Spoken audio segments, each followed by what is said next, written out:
More tariffs could mean more trouble for Iowa farmers. The latest rates with China means that some of the state's biggest ag exports could be staying at home and could be costing farmers a lot of money. A response to President Trump's 145% rate on Chinese goods. The American Soybean Association's president says it's not good news for America's soybean farmers. We are dependent on trade. Right at 50% of the soybeans produced in the United States are exported.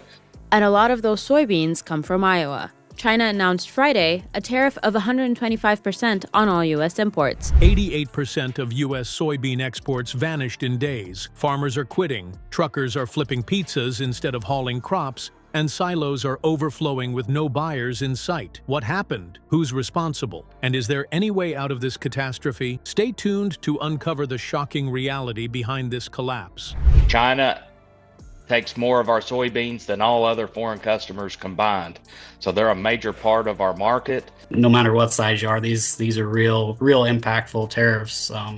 They were our number one buyer for quite a long time. China imported almost $13 billion worth of soybeans from the U.S. last year. Trent Kuhn is a lifelong farmer from Walker, and he's worried about what the future holds too. No matter what size you are. So we need China to come to the table, and that's for the politicians to figure out, of course. But before we move on, I'd like to ask you a small favor. If you appreciate this content, please take a second to like this video and subscribe to the channel. Over 98% of you watch the videos without subscribing. It costs you nothing, but it makes a huge difference to us. So, did you click the subscribe button?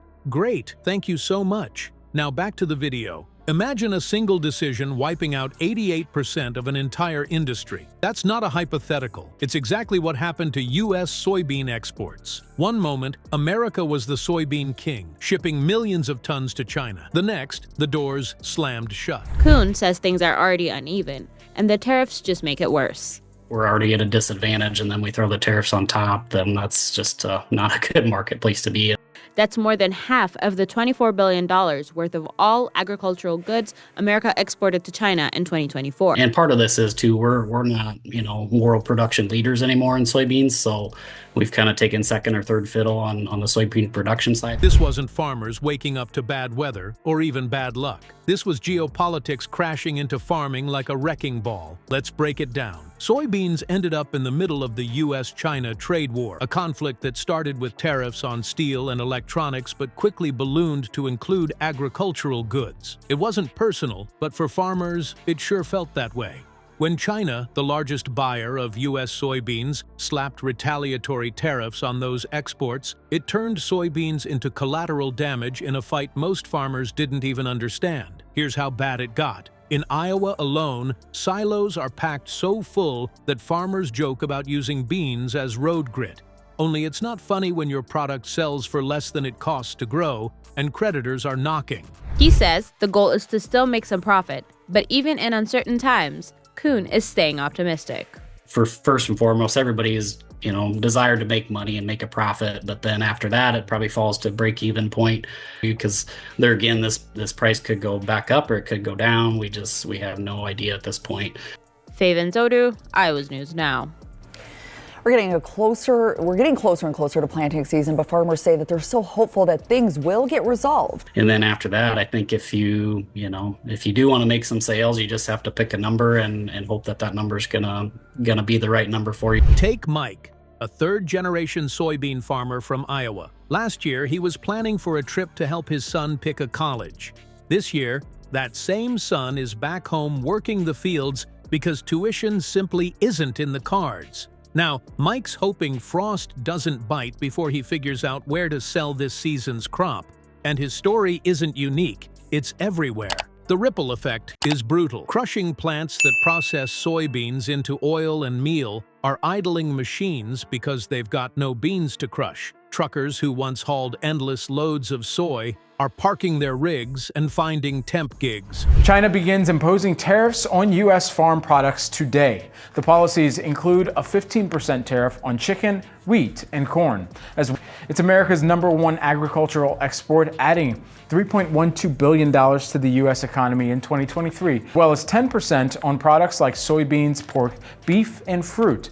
China is the #1 importer of U.S. soybean products, and soy exports are a major part of the U.S. economy. One even started delivering pizzas on the side. The Midwest's economy, built like a house of dominoes, is tipping. But don't mistake this for just another skirmish. The trade spat revealed a major flaw.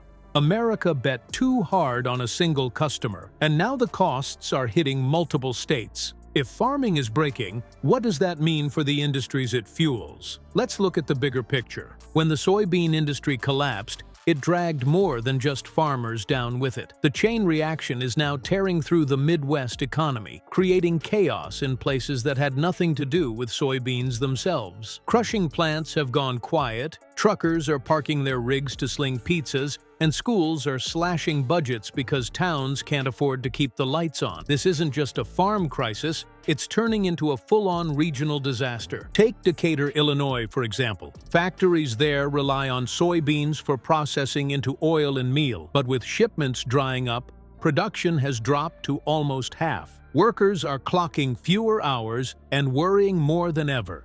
As one night shift worker from Springfield put it, "I've never seen a week with only 3 days of work." No one's asking what the next shift is anymore. They're asking if there'll be a job next month. This isn't just a paycheck issue, it's a stability issue. People who've worked steady factory jobs for decades now sit at kitchen tables asking, "What's next?" The fallout doesn't stop with factories either. Rail freight lines that used to move soybeans through Illinois have slowed to a crawl, and nearby packaging companies in Missouri are shuttering operations. The whole supply chain is so jammed up you'd think there was a glitch in the matrix. What does that mean for local towns? Everything grinds to a halt. Mechanics who used to fix broken-down trucks have empty garages. Diners that once served coffee to truckers are just trying to keep the coffee warm for a handful of locals, and families are cutting back on weekend takeout to make ends meet. It's even hitting schools. In Marshall, a high school teacher has started noticing more and more empty desks. These kids aren't skipping class for fun. They're missing because their parents can't afford gas to get them there. Some families are even pulling their kids out temporarily just to save money on meals. The soybean crisis is no longer just wiping out crops, it's stripping away a whole way of life. And if this is what's happening in the heartland, what's next for the rest of America? Soybeans were just the start. This crisis shows how fragile our economy can be when one domino falls. Iowa, once the strongest link in agriculture, now feels like it's been dealt a gut punch. And if Iowa starts to crack, what chance does anyone else have? The scariest part? The quiet. When the system stops making noise, it doesn't mean the problem's gone. It means people are giving up, and that quiet freeze is harder to fix than any storm. If we don't tackle root problems like trade instability and over-reliance on single markets, this won't be the last collapse.